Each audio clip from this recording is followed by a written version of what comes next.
Bienvenidos al curso, mi nombre es Ferney Marín y hoy vamos a ver el concepto de área, centroide e inercia para el rectángulo. Entonces vamos a empezar con el área, vamos a recordar algunos conceptos de esta figura geométrica que es el rectángulo. Es muy importante saber el área para poder hallar el momento de inercia o la inercia. Bueno, entonces la área para un rectángulo se expresa multiplicando su base por su altura. Bueno, entonces los pasos para calcular el área sería primero identificar las medidas o dimensiones que tiene su rectángulo. Si es 4, si es 3, si es 2, si es 1. Luego realizar su respectiva multiplicación aplicando la fórmula. Sería, en este caso tenemos un ejemplo, 10 por 6 nos daría 60 y también debemos de indicar que estas unidades de medición quedan al cuadrado. Tenemos otro ejemplo, 2 por 4 nos daría 8 centímetros al cuadrado. Pasamos al centroide. El centroide de un rectángulo es el punto donde se equilibra perfectamente. ¿Cómo encontramos ese punto? Si el rectángulo tiene una base horizontal y una altura h en vertical, entonces cuando estamos mirando en el eje X, sería este su centroide. O sea, base dividido 2. Base, que en este caso es 10, dividido 2, nos daría 5. Cuando lo estamos mirando de forma del eje Y, sería este. Entonces sería h sobre 2, que en este caso sería 6 sobre 2, nos daría tenemos acá 3. Ok, entonces siempre miremoslo desde el plano cartesiano, especialmente en este cuadrante.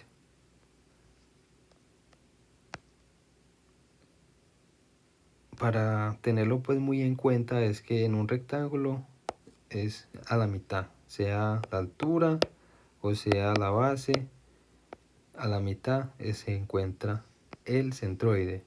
Entonces, por ejemplo, si tenemos un rectángulo de 10 centímetros de base y 6 centímetros de altura, el centroide estará en, cuando estamos hablando en el eje X, nos da 5, ¿cierto? Porque 10 dividido 2 da 5. Y si lo trabajamos desde el eje Y, 6 dividido 2 nos da 3, por acá. Así de fácil es hallar el centroide de un rectángulo. Ahora vamos para un tema muy importante y se llama la inercia. La inercia de área de un triángulo, perdón, de un rectángulo. Entonces, la inercia nos dice qué tan difícil es doblar la figura respecto a un eje. Entonces, esta palabra tengan muy en cuenta, doblar. Y esta también, respecto a un eje. Entonces, para el rectángulo hay dos fórmulas principales que debemos recordar. Cuando estamos trabajando respecto al eje horizontal, trabajamos esta base por altura al cubo sobre 12. Y cuando lo trabajamos respecto al eje Y, la fórmula es altura por base al cubo sobre 12. Acá notamos alguna diferencia y es que siempre se trabaja, si estamos trabajando en X, o sea en el eje X, la que se eleva al cubo es la contraria. ¿Cómo así? Si tenemos el plano cartesiano, estamos trabajando una figura, ¿cuál es perpendicular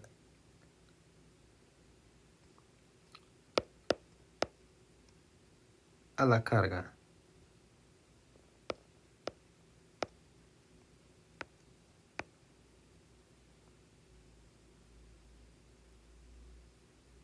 el eje Y, en este caso la altura. Y cuando estamos mirando respecto al eje Y, ¿cuál es perpendicular al eje Y? La base. Entonces, teniendo en cuenta el eje que estamos trabajando, miramos también cuál está el cubo, y eso ayuda para el tema de la inercia, para los valores. Ya les voy a mostrar. Bueno, como les venía diciendo, ¿por qué la inercia siempre depende de la dimensión que está perpendicular al eje de flexión?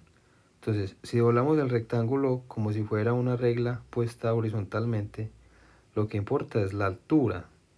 Entonces, como les comenté, si acá está una regla horizontal y lo estamos evaluando en el eje X,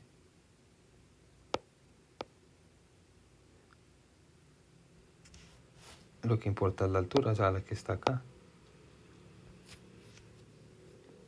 Ahora, si lo doblamos verticalmente,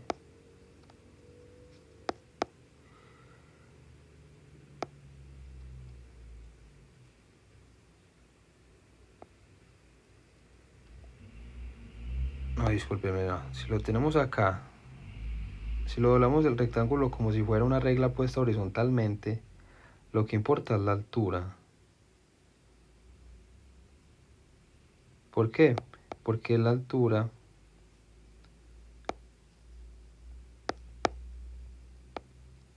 es la que nos está dando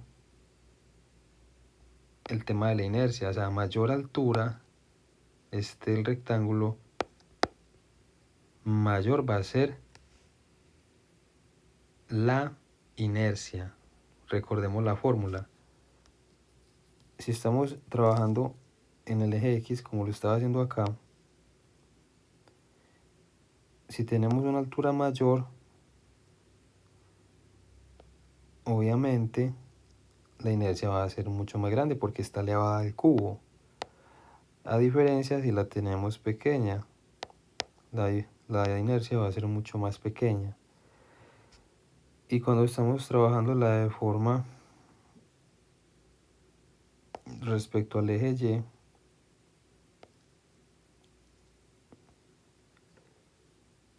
si la ven acá, lo que se debe de tener en cuenta es la base, porque la base, digamos,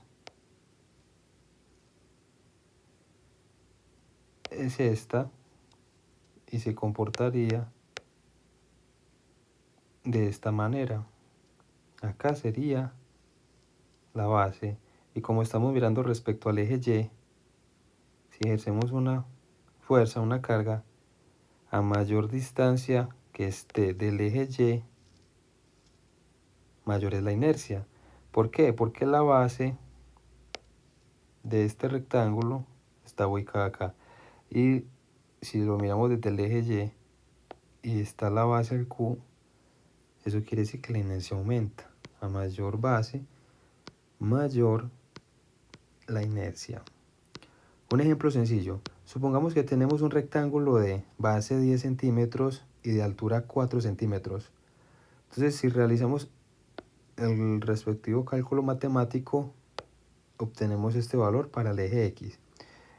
Y si lo hacemos respecto al eje Y, obtenemos este valor, aplicando la fórmula, que es base por altura al cubo dividido 12, nos da esto. Al igual acá sería altura por base dividido 12, nos da esto. ¿Qué se puede apreciar acá? ¿Qué significa esto? Porque son resultados diferentes. Este rectángulo resiste mucho más a doblarse con respecto al eje vertical porque la base es más grande y está elevada al cubo, como les expliqué anteriormente. Entonces, si lo vemos desde el plano cartesiano y lo vamos a evaluar respecto a la Y, vamos a ver que esto si se le somete una carga, esta base es mucho más grande que esta altura. Por ende, la inercia es mayor. Si lo vemos desde el plano horizontal en X, vemos que esta base es mucho más grande que esta altura. Pero lo que beneficia cuando estamos trabajando en el eje X, lo que lo beneficia es la altura, más no la base. Y acá lo que tenemos más grande es la base. Por ende, es este valor. Entonces, según como uno tenga el rectángulo, si está acá así, o si está así, o si este es más pequeñito, o este es mucho más grande, van a variar las inercias y uno juega respecto a eso para a favor de uno en una construcción. Entonces, un tip muy importante: cuando quieras que una viga resista más, tienes que aumentar la dimensión que está perpendicular al eje de flexión.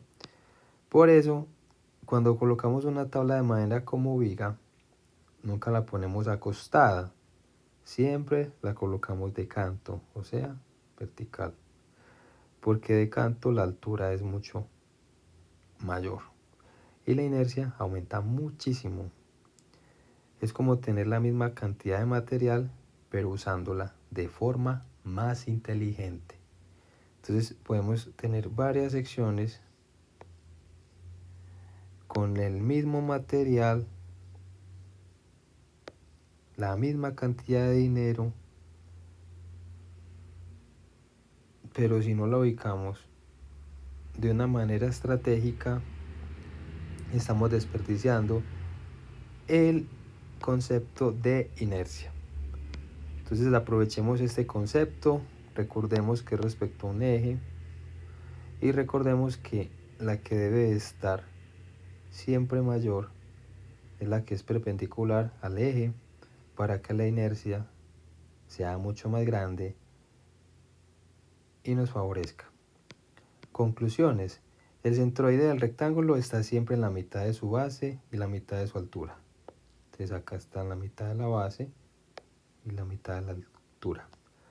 La inercia de área respecto al eje horizontal se calcula como base por altura al cubo sobre 12, y al eje vertical se calcula altura por base al cubo sobre 12. Y nunca olvidemos que la dimensión elevada al cubo siempre es la que está perpendicular al eje de doblado. En el próximo video vamos a ver lo mismo, pero ahora con otra figura geométrica muy importante, que es el triángulo. Entonces, para que estemos pendientes, que vamos a mirar cómo es el tema de área, cómo es el tema de centroide y cómo es el tema de inercia para el triángulo. Así que no te lo pierdas, porque vienen unas bases claves para comprender lo que vemos a ver más adelante.